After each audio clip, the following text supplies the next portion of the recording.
오늘은 기독교 강요 제 15강 율법에 대한 말씀입니다. 우리 말씀을 한 구절 읽고 같이 시작하겠습니다. 로마서 3장 10절에서 12절 말씀인데요. 같이 한번 읽겠습니다. 기록된 바 의인은 없나니 하나도 없으며 깨닫는 자도 없고 하나님을 찾는 자도 없고 다 치우쳐 함께 무익하게 되고 선을 행하는 자 없나니 하나도 없도다. 우리 로마서 3장 1절에서 11절까지 말씀이었는데요. 우리가 지난주에 혹시 공부했던 내용이 기억나십니까?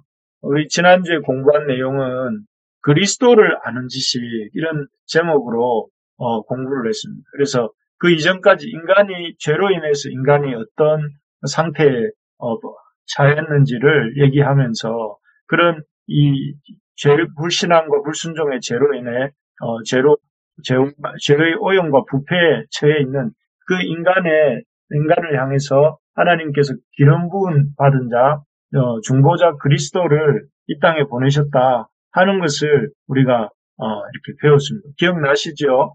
그래서 인간이 사실 그 하나님의 그 말씀을 불신앙하고 불순종한 결과로 방금 말씀드린 것처럼 인간의 본성이 우리가 겉보기에는 멀쩡해 보이지만 인간의 본성이 부패하고 오염되었다. 이거 몇 주째 말씀드리고 있는데요.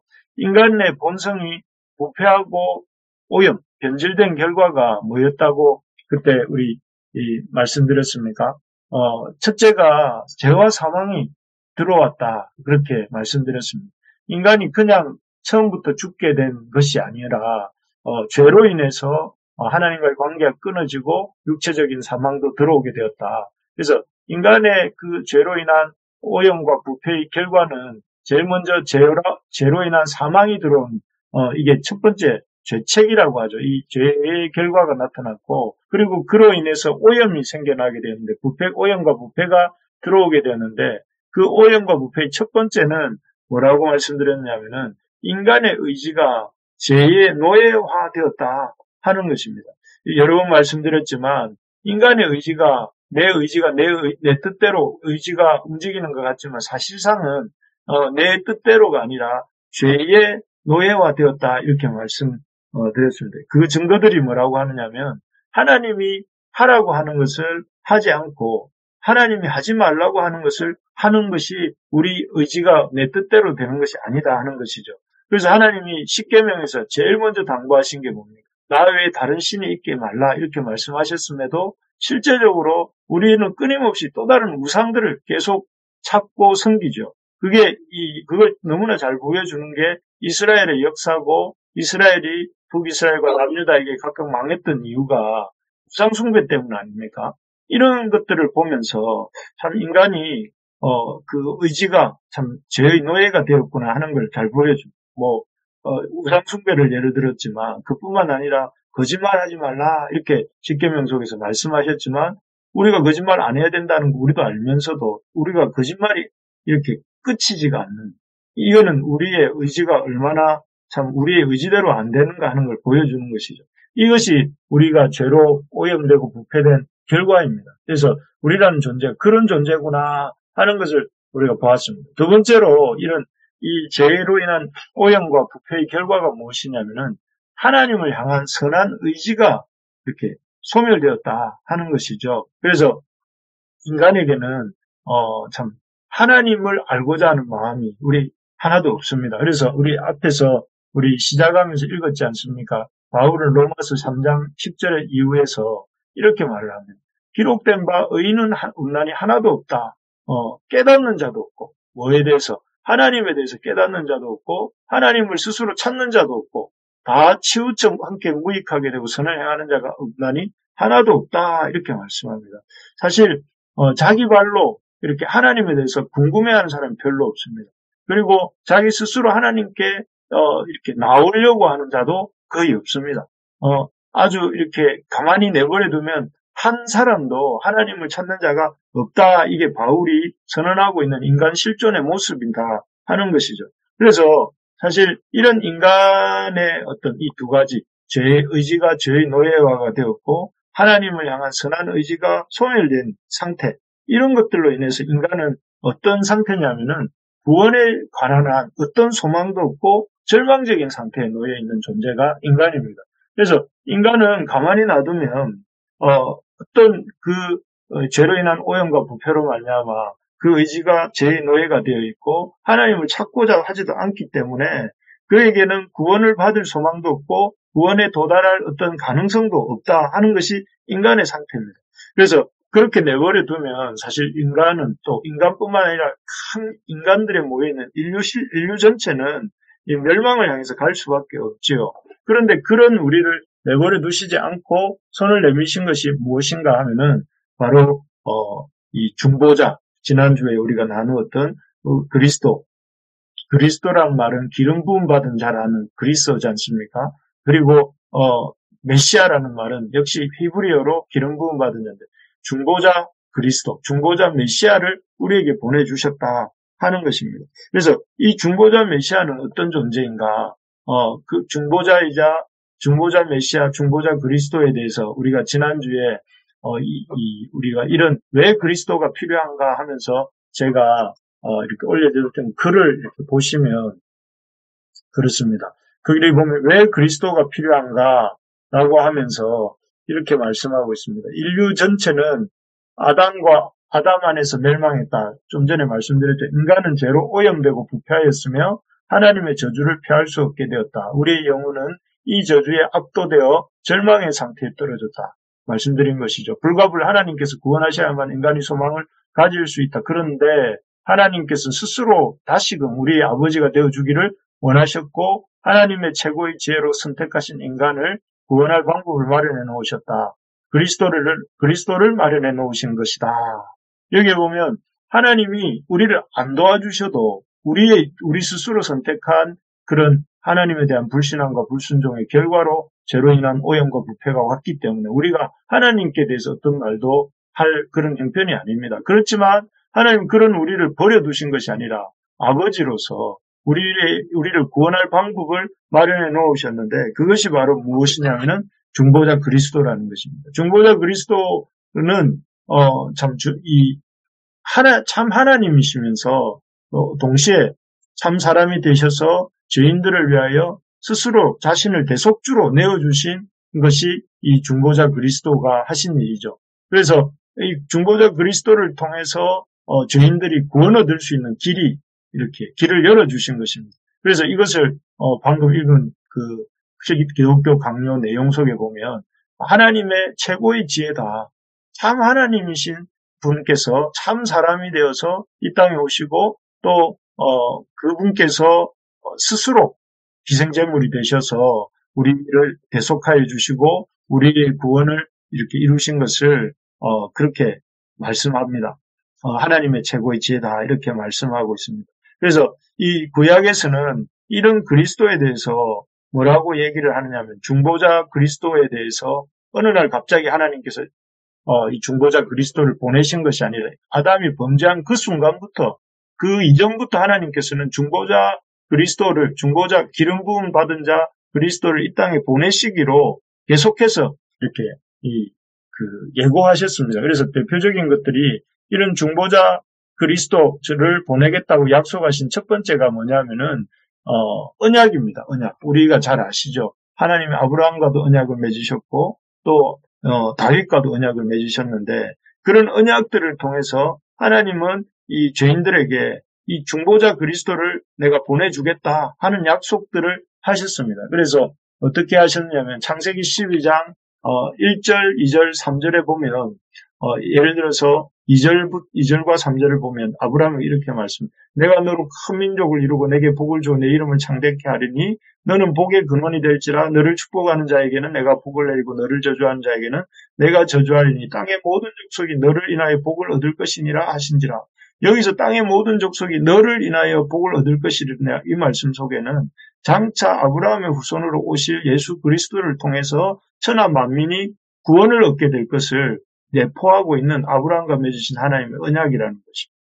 그렇기 때문에 아브라함과 언약을 맺으실 때도 그 언약 내용 속에는 아브라함의 후손으로 오실 그리스도를 그 중보자 기름 부음 받은 중보자 그리스도에 대한 약속이 그 속에 이미 들어가 있었던 것이죠.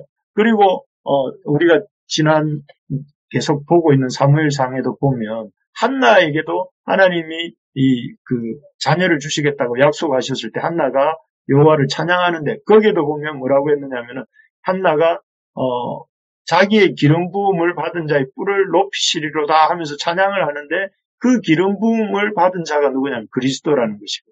그래서 한나는 하나님께서 약한 자를 강하게 하시고 임신하지 못한 자를 잉태케 하시고 하나님 낮은 자를 높이시는 분이십니다 하면서 그 하나님은 어떤 분이시냐면 자기의 기름 부음 받은 자의 뿔을 높이시는 분이시다 하면서 자기의 기름 부음 받은 자를 이 땅에 보내실 분으로서 하나님에 대해서 찬양하고 있는 것을 보게 됩니다. 그래서 이 찬양 속에서도 하나님의 기름 부음 받은 자, 중보자 그리스도에 대한 그 그림자가 이 속에 비치고 있는 것이죠.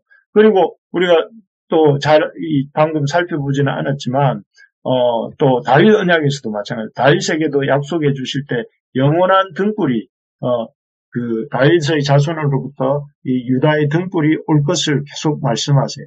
그래서 하나님은 중보자에 대한 언약들을 계속해서 그 아브라함을 통해서 한나를 통해서 또 이런 다윗을 통해서 이스라엘 백성들에게 이 중보자가 오실 것을, 중보자를 통해서 구원해 주실 것을, 중보자를 이렇게 이 땅에 보내실 것을 약속을 해주셨어요. 그래서 이스라엘 백성들이 그리스도를 기다렸습니다. 기름 부음 받은 자가 오실 것을 기다렸던 것이죠. 우리가 오신 그리스도를 믿는 것처럼 그 사람들은 오실 그리스도를 믿었어요. 그래서 똑같이 구약이나 신약의 백성들이 다 누구를 통해서 하나님께 구원을 얻느냐 하면은 그리스도를 통해서, 중보자를 통해서 구원을 얻는 것이죠. 그리고 또 하나님 이런 다윗 언약을 통해서 이스라엘 백성들이 이게 중보자에 대한 약속을 주셨는데 이 언약을 혹시라도 놓칠세라 하나님은 또 다른 방편을 통해서 중보자 그리스도에 대해서 알리시는데 그것이 누구냐면 선지자들이에요.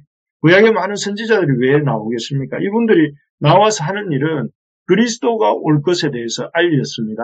대표적으로 여러분 이사야서 7장 14절에 보면 여러분 이 말씀 많이 들어보셨죠? 처녀가 잉태하여 아들을 낳을 것이요 그 이름을 임마누엘이라 하리라 이렇게 말씀하셨지 않습니까? 아하스 왕에게 이사야 선지자가 한 말인데 그 말 속에 뭐라고 해요? 처녀가 잉태하여 아들을 낳을 것. 이 너무나 우리 잘 아는 말씀이죠. 동정녀 마리아를 통해서 예수님이 이 땅에 오실 것을 이게 이사야 선지자가 알려줬어요.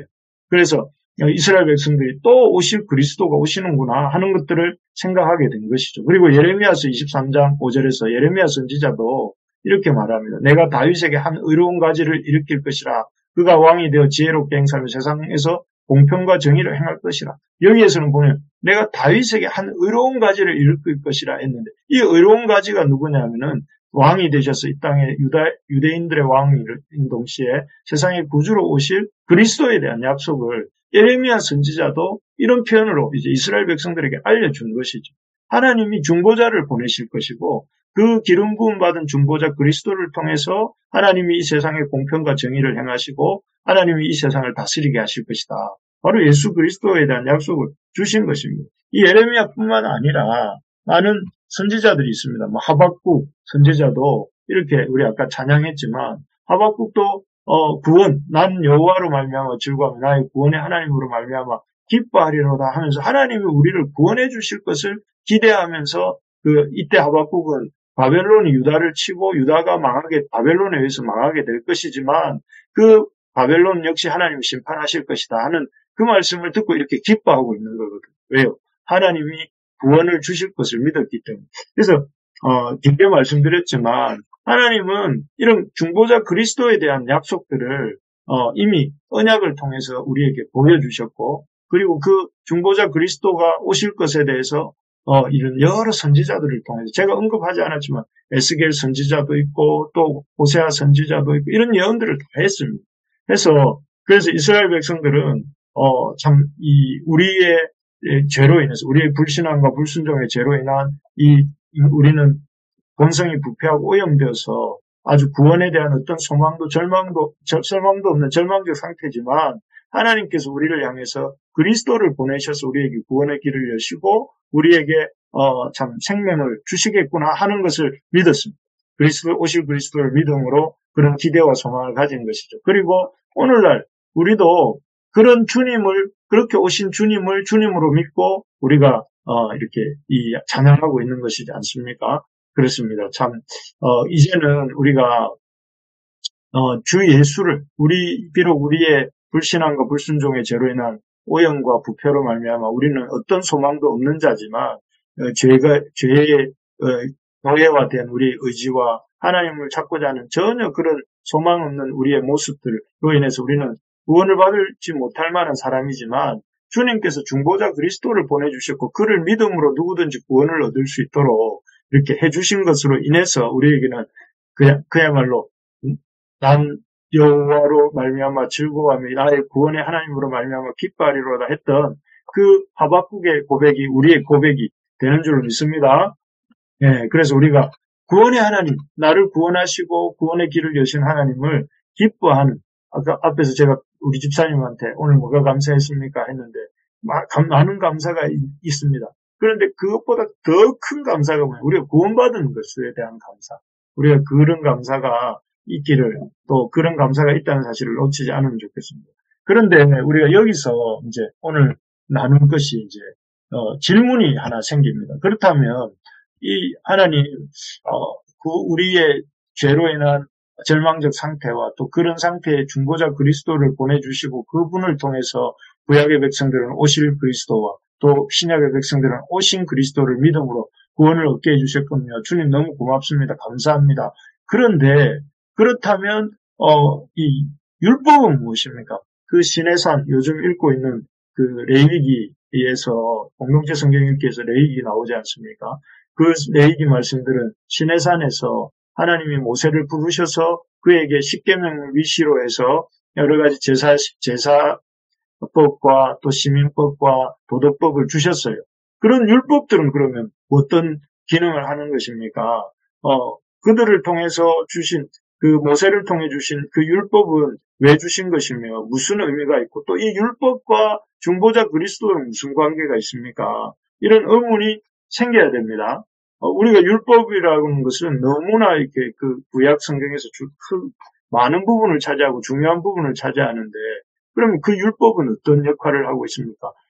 그리고 그런 율법에 대해서 율법과 그리스도와의 관계가 어떤 관계인 것을 우리가 잘 알아야 오늘날도 우리가 그런 시내산 율법을 이렇게 이스라엘 백성처럼 제사를 드리는 건 아니지만 우리도 십계명을 우리 예배 때마다 읽고 또 하나님 말씀의 그 법들을 우리가 공부하는데 그것은 그럼 그리스도와는 어떤 관계가 있는가? 오늘 제가 이 카톡방에 올려드린 이 15과 율법의 본문 중에 2번 문항을 보면 기독교 강론에 이렇게 되어 있습니다. 율법과 그리스도는 어떤 관계가 있는가에 이렇게 말을 하기를 칼빈에게 그리스도 없는 율법은 소용이 없는 것이었다. 그리스도 없는 율법은 소용없다 하는 것입니다. 율법은 순종하는 자에게 영생을 약속한다. 그래서 율법을 다 지켜 행하는 자에게는 영생을 주시겠다고 약속하셨습니다. 그러나 이 범죄한 인간은 이 율법에 다 순종할 수가 없습니다. 오히려 율법을 앞에 쓸 때 인간은 내 자신이 죄인이라는 것을 알 수밖에 없고 그래서 그로 인해서 율법이 선고하는 죽음에 도달할 수밖에 없어요. 그래서 율법은 어떤 면에서 우리가 불의한 죄인이다 하는 것을 명백하게 드러냅니다. 불의한 인간은 자신의 그런 불의를 이렇게 해결하지 않는 한 멸망할 수밖에 없었죠. 그래서 그리스도의 의가 필요하다는 것을 깨우쳐 주는 것이 율법입니다. 그래서 그리스도께서 의를 거저 전가해 주시고 중생의 영으로 의를 베풀어 주시지 않으면 이런 율법이 허사라는 것을 깨닫게 해줍니다. 율법은 사람들이 쉽게 말하면 제일 뒷문장을 보시면 율법은 오직 사람들이 죄를 깨닫고 겸손해져서 그리스도를 찾게 하기 위한 준비이다. 그래서 율법은 왜 주셨냐? 율법은 사람들이 죄를 깨닫고 겸손해져서 그리스도를 찾게 하기 위한 이런 도구라는 거예요. 그러니까 내가 죄인이구나. 얼마나 심각한 죄인이구나. 내가 앞에 말씀드렸지만 십계명 하나를 주셔도 우상을 섬기지 말라는 말씀 하나를 주셔도 그것을 지킬 수가 없는 인간의 이런 이 영적 상태를 볼 때에 우리가 참 내가 죄인이구나 하는 것을 깨닫고 그래서 나에게는 그리스도가 필요하구나 하고 그리스도께로 나오도록 이렇게 주신 것이 율법이다. 이렇게 말씀하는 것입니다. 그래서 율법은 뭘 약속하는가 하면 그 다음 3번 문항도 우리가 같이 한번 보시면 3번 문항에서는 이렇게 말합니다. 우리 가운데 어느 누구도 약속된 영생을 받을 수 없을 뿐만 아니라 저주를 받을 수밖에 없으며 율법에 약속된 혜택을 받을 수 없다. 왜? 율법을 다 지키지 못하니까요. 그래서 오직 율법은 우리가 하나님의 심판을 받을 수밖에 없음을 증언한다. 이처럼 율법은 우리의 죄를 깨닫고 용서를 구하게 만드는 게 율법이다 하는 것이죠. 그래서 여러분, 율법을 다 지키면 어떻게 될까요? 구원을 얻습니다. 왜냐하면 그 하나님의 약속이기 때문에 그렇죠. 그러나 율법을 100%다 지키는 사람이 있을까요? 있습니다. 예수님은 계시지요. 그러나 예수님을 제외한 그 어떤 사람 율법을 100% 순종하고 지킬 수 있는 사람은 없습니다. 그래서 이 율법이 기능이 무엇입니까? 율법은 우리가 참 이렇게 저주를 받을 수밖에 없는 존재이고 그 율법을 다 지키지 않으므로 우리는 하나님의 심판을 받을 수밖에 없다 하는 것을 이 말이 좀 너무 무섭게 들리지만 영적인 상황이 그렇다는 거예요. 우리의 영적인 상황이. 그런 것을 이렇게 좀 아프지만 진단이 정확해야 이 처방도 치료도 가능하잖아요. 우리의 영적 실존의 상황에 대해서 정확하게 보여주는 그 하나님의 그런 어떤 어떤 선물이라고 해야 될까? 하나님이 주신 그런 수단이 율법이라는 거예요. 그래서 율법을 통해서 우리는 우리 죄를 깨닫게 되고 그렇기 때문에 하나님의 용서를 구하러 나아가게 되는 그런 것이 율법입니다. 그래서 율법을 왜 주셨는가? 율법은 죄를 깨닫게 하고 또 겸손해져서 그리스도를 찾게 하기 위해서 우리에게 주셨다. 그래서 오늘 이 15강은 율법의 기능 몇 가지에 대해서 얘기하는데 저희가 이 세 가지 기능에 대해서 세 가지 정도의 기능이 율법에 있다고 하는데 그 중에 오늘은 첫 번째만 이렇게 좀 다루고 다음 주에 남은 두 가지 기능을 나누려고 합니다. 율법의 첫 번째 기능이 무엇이냐면은 율법의 첫 번째 기능은 거울입니다. 거울. 좀 쉽게 설명하려고 하자면 여러분 거울 하루에 몇 번 보십니까? 이렇게 형제들도 자매들도 거울을 자주 보는데요. 거울을 보는 이유가 무엇이죠? 지금 나의 용모의 상태가 어떤가? 혹시 내 용모에 참 이렇게 뭐가 문제가 있지 않는가? 얼굴에 아니면 입 주변에 뭐가 묻었는데 그것도 모르고 있지 않는가?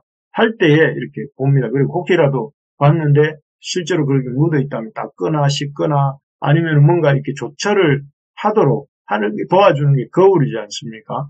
마찬가지로 율법 역시 우리의 내면을 비춰주는 거울이에요. 내 내면이 어떤 상태인가? 내가 지금 우상에게 빠져 있는가? 내가 이 거짓말로 내 영혼의 양심이 무디어져 있는가? 내가 누군가를 미워하고 있는가? 이런 것들을 이 율법이 우리에게 보여준다는 것입니다. 그래서 율법은 오늘 올려드린 그 본문의 5번 문항에 보면 율법 또는 도덕법의 첫 번째 기능은 무엇입니까? 했는데 율법은 이렇게 되어 있습니다. 첫 문장 제일 뒷번째 줄에 보면 우리의 죄와 불의를 드러낸다는 거예요. 마치 거울이 우리의 외적 상황을 보여주는 것처럼 우리의 죄와 불의를 드러내고 그것에 대해서 경고하고 그렇게 하면 안 된다. 경고하고 책망하고 정죄합니다. 그래서 율법은 거울과 같아서 우리의 무력함과 거기서 파생되는 죄악을 보게 하고 그래서 마치 거울을 통해 얼굴에 묻은 더러움을 보는 것과 같이 하면서 하는 거죠. 그래서 이 율법은 우리가 우리의 어떤 상태에 있는지를 보게 해주는 것입니다. 그래서 그런 상태에 있어서 결국 우리 그 밑에 줄에 보시면 우리가 영적으로 이런 상태임을 깨닫게 되면 자기 힘에 대한 어리석은 미련을 버리고 하나님의 자비에만 매달리게 한다는 것이죠. 그래서 이렇게 율법은 하나님의 자비를 구하며 기다리는 모든 사람이 그리스도 안에 하나님 은혜가 있음을 깨닫고 그리스도에게로 나아가게 만든다. 그래서 그리스도 안에서 자비를 구하는 자들에게 구원을 얻게 하는 것이죠. 그래서 율법은 우리에게 가장 중요한 기능이 무엇이냐면 우리의 불의를 드러내고 우리가 하나님을 향해 나아가도록 하나님의 자비를 향해 나아가도록 이렇게 촉구하는 그런 통로가 율법이다 하는 것입니다. 그래서 우리가 율법이라는 것 자체를 가지고 우리의 상태를 보게 된다는 것을 알아야 되는데 사실 이 율법에 이런 목적으로 주신 율법임에도 불구하고 이스라엘의 그 종교 지도자들은 이 율법을 마치 자기들이 율법을 잘 지켰고 또 그 잘 지킴으로 인해서 마치 자신들은 의로운 상태에 있고 율법을 잘 못 지키는 백성들은 문제가 많고 정죄받아야 될 대상인 것처럼 행동했던 적이 있지 않습니까? 그런 이 이스라엘의 어떤 종교 지도자들처럼 우리들도 그럴 때가 있습니다. 우리가 너무 율법을 마치 우리가 율법에 대해서 지킴으로 그런 스스로가 마치 의로워진 것처럼 생각을 하고 또 그렇게 율법을 지키지 못하는 사람들에 대해서 정죄하고 그리고 그것을 통해서 자기는 좀 더 의로운 것처럼 이렇게 행세하는 이런 잘못을 범할 수가 있는데 오늘 분명히 말했지만 율법은 우리의 상태를 보여주는 것이지 우리를 구원에 이르게 하거나 우리가 좀 더 이렇게 다른 사람에 비해서 나은 존재다 하는 것을 입증하는 수단이 아닙니다. 율법의 기능은 우리로 하여금 우리가 죄인이라는 것을 깨닫게 해주는 것이라는 것을 기억하고 그래서 우리가 율법을 잘 지켰다고 교만해서도 안 되고 또 율법을 잘 못 지켰다고 해서 낙심해도 안 된다. 내가 이렇게 좀 율법으로 하나님 앞에 예를 들면은 참 신앙생활을 열심히 하고 또 내가 참 주신 말씀을 잘 지키고 또 그리고 내가 다른 사람들보다 하나님과의 어떤 신앙 경험이 많고 하는 것으로 인해서 내가 좀 더 의로워진 것처럼 착각하면 안 된다는 거죠. 그런 것들은 율법인데 그런 율법들을 통해서 우리가 의로워지는 게 아니고 율법은 우리의 있는 모습 그대로를 보여주는 것이라는 거죠. 그리고 그런 것들로 인해서 하나님 앞에 내가 죄인이고 하나님 앞에 나아가야 되는 존재구나 하는 것을 깨달아야 그게 바로 바른 율법에 대한 인식이라는 것이죠. 그리고 반대로 내가 율법을 잘 못 지켜서 하나님 앞에 제대로 못 살았기 때문에 내가 하나님 앞에 나갈 수 없는 존재하고 낙심해서도 안 된다. 왜냐하면 율법을 통해서 우리가 문제가 있다는 걸 깨닫고 거기서 그치면 율법의 기능을 잘 모르고 있는 것이죠. 율법을 그런 걸 잘 못 지켰기 때문에 내가 하나님의 도우심을 구해야 되겠구나 하면서 하나님께 매달려야 그게 율법에 대해서 바르게 깨닫고 있는 것이죠. 그래서 율법은 사람을 교만하게도 하지 않고 또 사람을 이렇게 낙심하게도 하지 않습니다. 율법은 그저 이 거울로서 그 거울로 우리의 상태를 비춰주고 하나님 앞에 나가도록 도와주는 게 율법이기 때문에 그래서 율법은 선한 것입니다. 왜냐하면 율법은 그것을 통해서 우리 자신의 상태를 보여주고 이 중보자 그리스도에게로 나아가도록 도와주는 것이기 때문에 그렇죠. 그래서 우리가 참 이런 율법에 대한 바른 인식을 가져야 된다 하는 것입니다. 그래서 동시에 이런 율법으로 이제 우리가 정리를 하자면 율법으로 인해서 우리 스스로를 너무 이 율법에 대해서 많이 안다는 것 또는 율법을 어느 정도 지키고 있다는 것으로 인해서 스스로 교만하지 말아야 된다. 그리고 다른 사람들을 판단하지 말아야 된다 하는 것입니다. 그래서 다른 사람들에 대해서 이렇게 저 사람은 이것도 하지 않고 저것도 하지 않고 그러니 저 사람은 이런 사람이구나 하고 판단하라고 주신 것이 아니고 이 율법은 내가 얼마나 참 하나님 앞에서 불완전한 죄인이고 하나님이 필요한 존재구나 하는 것을 깨닫고 하나님께 나가도록 돕는 것이고 누가 그것을 잘 못 지킨다면 그 못 지킨 사람이 하나님께 나아갈 수 있도록 도와주는 것이 율법이기 때문에 우리가 그런 사람들을 오히려 하나님 말씀을 잘 알도록 돕고 또 그리고 그분들이 하나님께 나갈 수 있도록 그런 연약함이 있다면 그분들이 하나님께 나갈 수 있도록 우리가 징검다리 역할을 해주는 것이 율법을 바르게 아는 사람의 태도다 하는 것입니다. 말씀을 정리하겠습니다. 하나님이 죄로 인해서 불신앙과 불순종의 죄로 인해서 인간에게 찾아온 두 가지 상태, 이 오염과 부패가 찾아왔는데 첫 번째는 죄의 노예화 되었다. 그래서 우리의 의지가 참으로 우리의 뜻대로 우리 삶을 이끌어가지 못하고 죄를 짓는 쪽으로 계속 흘러가고 있는 우리의 상태라는 것. 그리고 우리가 하나님을 향한 선한 의지가 없다는 것. 하나님을 알고자 하지도 않고 하나님을 높이고자 하지도 않고 그저 치우쳐서 참 이렇게 악한 길로만 가려고 하는 그런 인간의 그런 죄로 인한 오염과 부패로 말미암아 인간은 어떠한 소망도 어떠한 참 그 구원에 대한 가능성도 없었던 상태였다. 그런 우리를 향해서 하나님이 중보자 그리스도 기름 부음 받은 자 중보자 그리스도를 보내어 주셔서 이 언약을 통해서 또 선지자들을 통해서 끊임없이 우리를 향한 참 그리스도가 계시다는 중보자가 계시다는 사실을 가르쳐 주셨고 알려주셨고 실제로 약속대로 신약 시대에는 지금 우리가 살고 있는 이 시대에는 그리스도를 보내주셨다. 그래서 그리스도를 통해서 모든 사람들이 그 구원을 얻게 되었다는 것을 구원을 얻을 수 있다는 것을 우리가 알고 그리고 이 세상에 그 모든 사람들 그리스도를 모르는 사람들이 그리스도를 알도록 돕는 게 우리 믿는 자들의 중요한 역할이라는 기억해야 된다는. 그리고 이런 그리스도로 말미암아 구원을 얻는다면 그럼 율법은 왜 필요한가? 율법은 내가 참 나를 뽐내기 위해서 율법이 존재하는 것이 아니라 율법은 참 우리의 상태를 보여주는 것이고 그렇기 때문에 그 율법의 행위로 말미암아 내가 교만할 필요도 없고 내가 율법에 잘 못 지켰기 때문에 내가 또 낙심할 필요도 없이 내 상태를 깨달았다면 그 상태를 가지고 주님께로 나가는 것. 하나님의 자비를 구하는 것이 율법에 대한 바른 인식이라는 것. 그래서 율법을 거울처럼 사용해야지 율법을 아주 이렇게 무기처럼 사용해서 다른 사람을 찌르는 데 쓰면 안 된다. 그래서 우리가 우리 교회 안에 우리의 삶 안에 율법은